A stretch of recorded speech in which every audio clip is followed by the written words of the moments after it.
Hey, hello everyone out there. This is Duran here. Got another one off the cuff.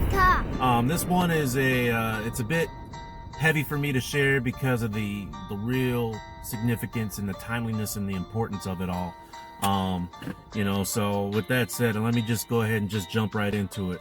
I pulled up a couple of links from some articles that I've been reviewing, just to kind of lay the framework of what I want to discuss, and just to kind of give you a big picture of how all of these pieces of the puzzle are coming together. In my mind, I kind of picture it like a mad scientist working on a Frankenstein project, and they're fusing and putting pieces of this body together to make this beast. And what I mean by beast is, the beast system, the globalization, the one world currency, the one world government, the one world religion, and everything else like that. They need to have all of these different components brought together, fused together, in their lab to, make this mad project, this mad Frankenstein type of entity. As you already know, there's already been a great debate over information that gets shared, through the MSM mainstream media, through social media, or anything else. So if there's any type of information that goes out, there's always somebody that is working to debunk it. And that's good to do because, not all journalism is pure and authentic. And, there is an opportunity for deception there. But with that said, it goes both ways. There is some things that are posted that can be misleading, and things of that sort. So everything does need to be checked out. But more often than not, because of how so many industries have become monopolized, the alphabet types of journalisms, and bureaus that are out there, they've all been consolidated. There's just a handful of owners, but you got all of these different names, the ABC, the NBC, the CBS, the Fox, all of those jokers that are out there, they all come under the umbrella of just a handful of people that are, funding them. And they are the ones that, as you can see in other videos that's been posted out there, almost you can take footage from San Antonio and LA and New York City, and it doesn't matter who the journalist is, they are reading the exact same sound bites. And that's for a very reason, because they're trying to maintain the continuity of the message that gets spread. So that's how they do it.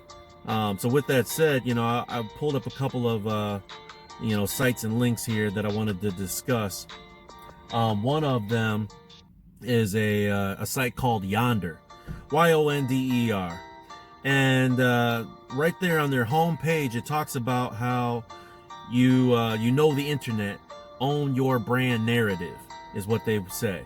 And the reason why they want to be in business and contracted by you is because factions are unseen influences. The tactics of factions they describe are, bots and automation, boycotts, memes that are created, fake accounts, hashtag hijacking, things of that sort.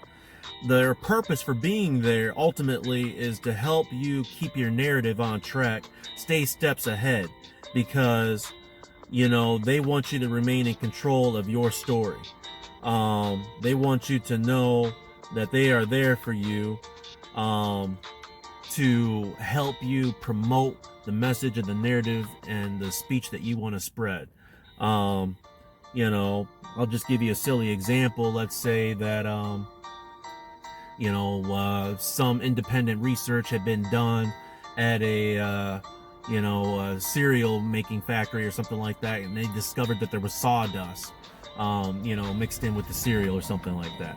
Well, before John Q, independent journalist, publicizes that article, they at the cereal company would want to know that this story was being spread, because they know it could damage their image, it could affect their sales and things of that sort. So they would want to know, where the story is coming from, because they might be able to send out some henchmen. They could, discredit the journalist, pull up some taxes that they hadn't done in the past few years. They could do whatever they could do to smear their campaign so that they could keep their narratives pure. And it's just modern day spin doctors ultimately. So that's what they're there for. They talk about they've got predictive insights to help keep you in control. They can provide you with tracking and alerts to help your narrative remain authentic. Understand who is shaping your brand image, things of that sort. And that's what they provide, to help you keep your story pure. So keep that in mind as I move on throughout this video here. Another link that I pulled up, its headline talks about how Bluetooth could unleash the world's largest experiment in digital contact tracing. It says sometime in May, you could receive a smartphone alert from your local health agency saying that you may have come in contact with someone who has tested positive for the C19. And they're using a feature that is almost 30 years old, which is Bluetooth. Everyone is accustomed and acquainted with what Bluetooth can do, how it connects different devices, and how they communicate, wirelessly. They've been using this type of tech already over in China to help people and help the government know who is moving about in the public domain, who they're coming in contact with, and things of that sort. I don't have to go deep into detail to say that many of the apps that we use on our smartphones have all of these added opt-in features included. When you make the download, it gives third parties access into your contacts list, maybe your photos, things of that sort. Maybe it gives you an opt-in feature to your location proximity. Even if they say it's anonymous, it's still data that's being shared. And that's where this type of technology comes into great importance. They give a feature here. It says Bluetooth contact tracing and how it works. First, two phones come near each other. The phones exchange a unique code that changes frequently. Each phone logs the code that it received and the one that it transmitted. And if a person tests positive, they can upload the log of codes that they transmitted to a public database. Other phones are periodically checked. That they check that database for codes that it had received from other phones.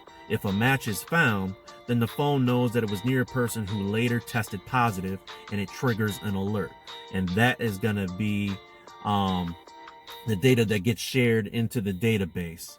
So, you could just imagine looking at, a Maps app and seeing, within your community, how many cases of people that have tested, have not tested, have tested positive, may be within your community, within your vicinity, so that, if you have concerns about whether I went down to the local convenience store and I came in contact with somebody, well, your Bluetooth enabled smartphone is already going to be exchanging that data unbeknownst to you.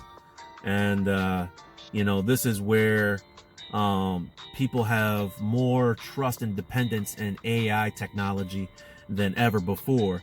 And people are ready to listen to the analytics, to the algorithms, and to AI to, share this narrative, whether, the facts are pure. As I've said before, numbers themselves don't lie, but humans do. So all it takes is somebody to skew the data, manipulate it in such a way so that, you know, you can show what it is that you want to show. If you want to say, you know, if you want to manipulate the data to show that that there's a spike in your particular region, to invoke those fears in the people that live there, all you got to do is just say, well, you know, there was 14 cases, 14, you know, rounded against the data pool that we use. We could say that there was a 46% spike, you know, when in fact it might just be, you know, a few cases. And even those cases, you know, you can't even say if they were you know, tested with the same control at each facility, you know, because there has been you know, information that's been shared that I've saw where it speaks about how tests come from different places, and there's been some varying results, and not everything has been 100% accurate. This is something locally. City Pulse headline here says that South Lansing C19 outbreak hits the local Asian population. They provide a map, they've got an outline. They say that there's nearly 160 cases that's been detected within our zip code. This was published back on May 8th. And, you know, they go on and list off a bunch of stats. You know, they make an assertion about that this is not a race-related type of thing, but it's a socioeconomic thing. But for most of John Q. Public, they aren't going to read into, you know, whether the person was a doctor or a nail stylist. All they're going to read is it was this demographic, and I think I went to the salon last week. Should I be in fear? That's the conclusions that they want you to draw off of this information that they presented to you. You know, once again, the information that comes from, you know, mainstream media, those are the things that they want you to see, because they know that it will bring you to a predictable end conclusion that they already had manufactured, that they have in mind. So they only present what they want you to see, because that's what they want you to think about. That's what they want you to believe. And within those beliefs, it's already got a, you know, a pre-drawn conclusion. So, you know, that's just one example, and that is actually already taking place here locally. You know, they've identified a demographic, and they've given a number of stats. And, you know, they're talking about refugees, but they say, hey, it's not a race thing, you know, because they also make an inference to disproportionate concentration of cases in our area that has been tied to the African American community. So once again, you know, it's a stat in journalism that pushes a greater wedge of divide between the races. And when you've already spread a cloud and an atmosphere of fear into the public, you know, people are going to be more reliant. If they don't have faith, they're going to be more reliant on what the medical community says, what the scientists say, what the algorithms and AI tell you, and what these reports, you know, are stating. And that's going to cause people to react, you know, fearfully. Not from a place of confidence, but rather from a place of, oh my gosh, it could be me next, type of thing.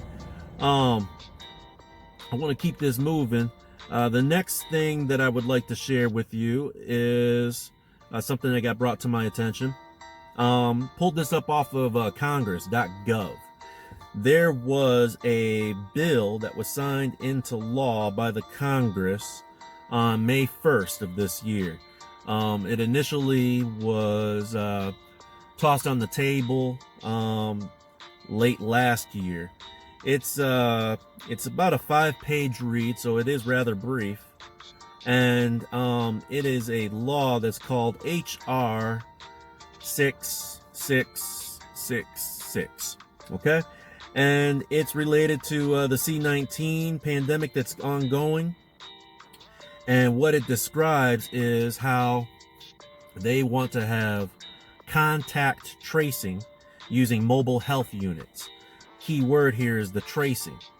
You know, I mentioned that from the Bluetooth article that I mentioned earlier here in this video, and it provides some definitions of some eligible entities.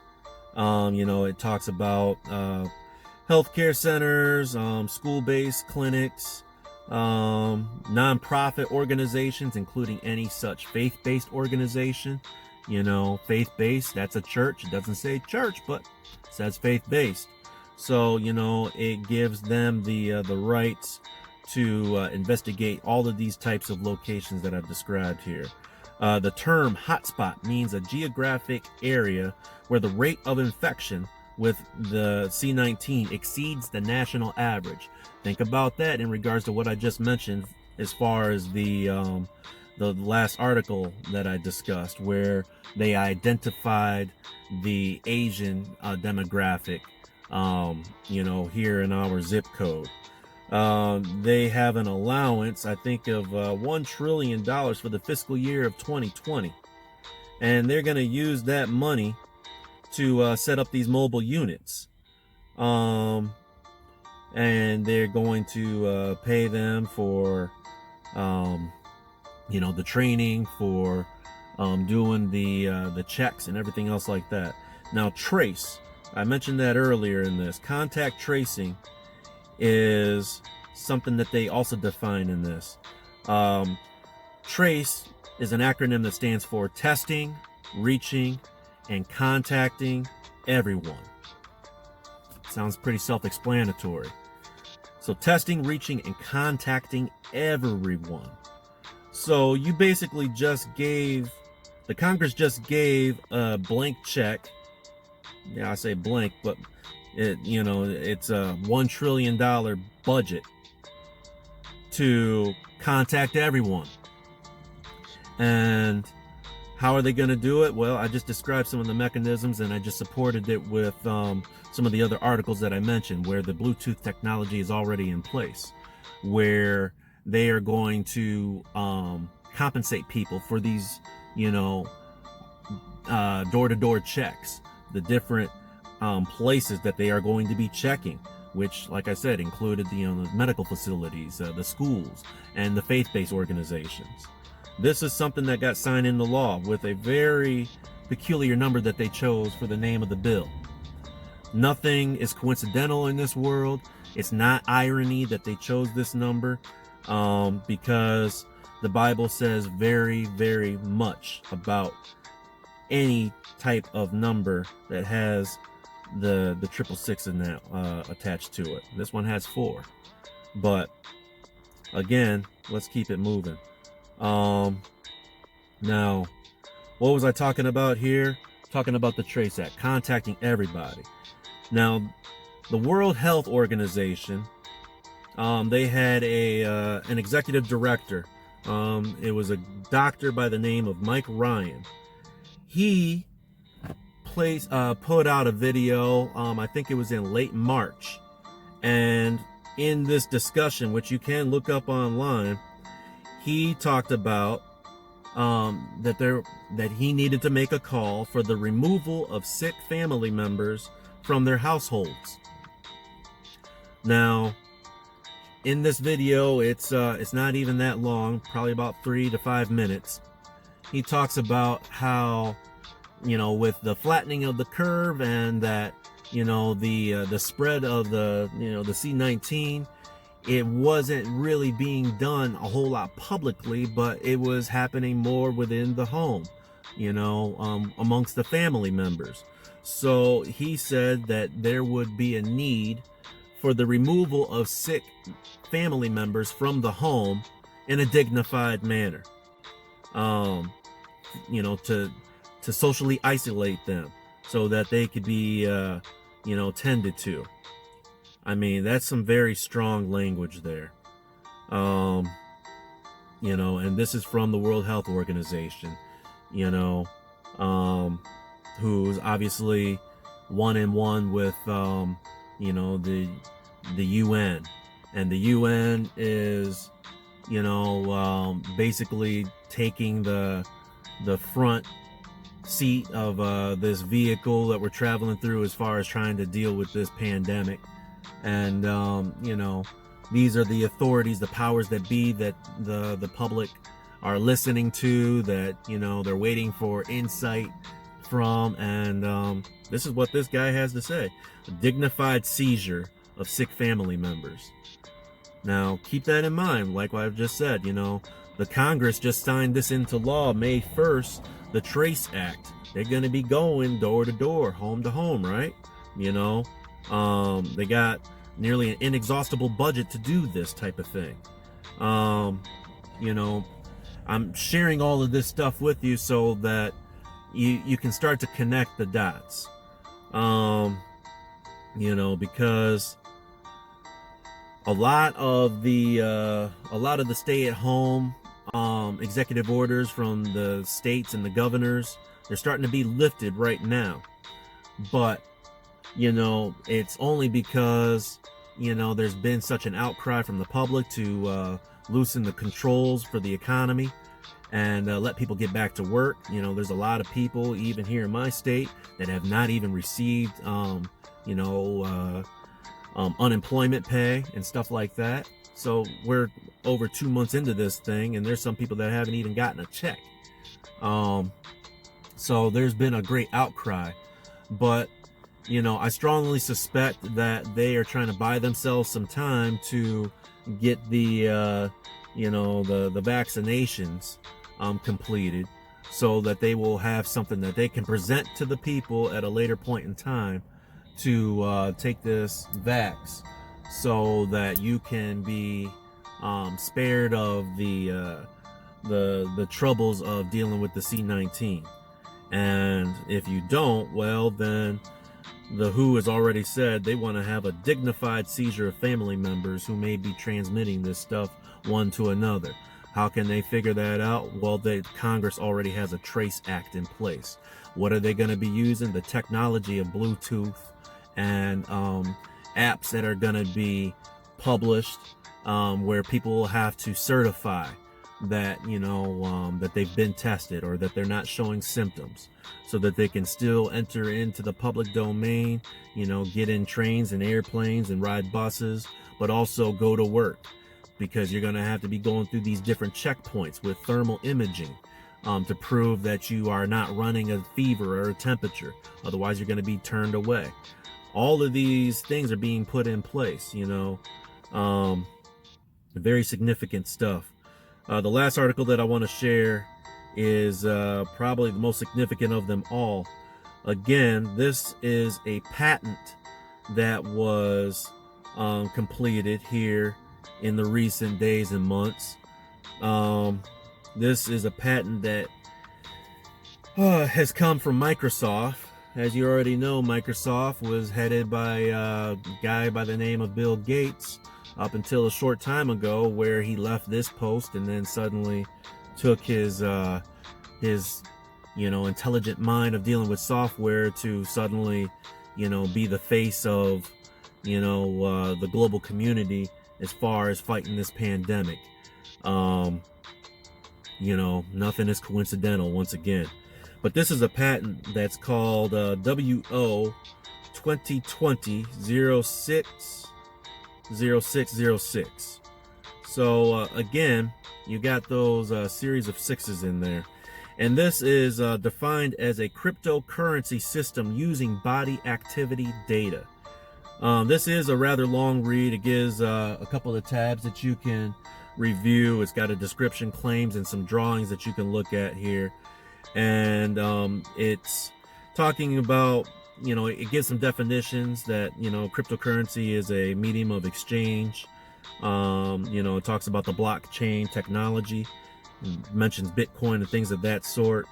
But the summary here describes how the cryptocurrency system is using human body activity data, and the server is going to be a a cloud network that will provide real-time data technology that will show the exchange of the cryptocurrency between users, and it's going to be satisfied over a proof of work that's done by the body. Sounds to me like this could be a actual chip. It could be a tattoo, a skin tattoo that could be invisible. That technology already exists today. And, you know, this is stuff that has been published, you know, as a real-time patent. So I'll provide links to all of this stuff so that you can review and research this on your own. This is, again, more significant stuff because, like I said at the beginning of this, they are trying to create a Frankenstein-like beast system, and these are all of the components that's required to make this come to fruition. You know, this is a time to be watchful and prayerful. This is a time to dig into the scriptures and build up your faith, because you know, this is stuff that is, it's scary for a non-believer. It's scary for somebody that doesn't really know the significant and impact of all of this stuff. There's been enough predictive programming out there to you know, to lead people to this predictable end. And you know, with everything that's been going on surrounding this event, you know, the timeline has already been laid out. There's already been a significant number of impacts that's taken place, and you know, it doesn't take a whole lot to connect these dots. You know, you've got a figurehead like Gates stepping down from Microsoft. Suddenly, you know, after all of these TED Talks that he did a number of years ago, he's looking like, you know, a present day Nostradamus, who has proven that, yep, I told you that there was going to be this, this virus, this pandemic that was going to occur. But I want to let you know that I've been working with, you know, guys at, you know, the WHO. I've been working on vaccinations down in Africa and things like that. And, you know, he wants to say that he's got a proven method of dealing with this global pandemic. You know, the Congress, they're slipping bills through, and, you know, people are so busy watching Netflix and chilling, they don't really know what's going on, you know, in the political sphere. And all of the things that Hitler did were legal. All the things that they're doing right now has been written into law, you know. So how are you going to get an inexhaustible, you know, budget of $1 trillion to invoke the Trace Act, you know, using the technology that's already available in your hands today with the smartphones, with Bluetooth, that, you know, everyone is becoming normalized going through these checkpoints, getting thermal imaging done. You know, there's people that have lost their lives over whether or not you wear a mask in public. You know, there's a lot of anger, there's a lot of tension, there's a lot of aggression. You know, but with all of that said, I just want to wrap this up and say, you know, God uses this, he uses the foolish things of this world to confound the wise. Everything that's been done before will be done again, as it talks about in Ecclesiastes. There's nothing new that's under the sun. It'd be the same as the days of Noah before Christ returns. And that's just a couple of small verses that I can, you know, be brought back to my remembrance to share with you. You know, when Noah was building that ark, he looked like a complete fool to his generation of people. You know, building a football field size ark, you know, in a world that had never seen that type of rain before. You know, people were doing what they were doing in Sodom and Gomorrah before, you know, suddenly disaster struck and no one was prepared.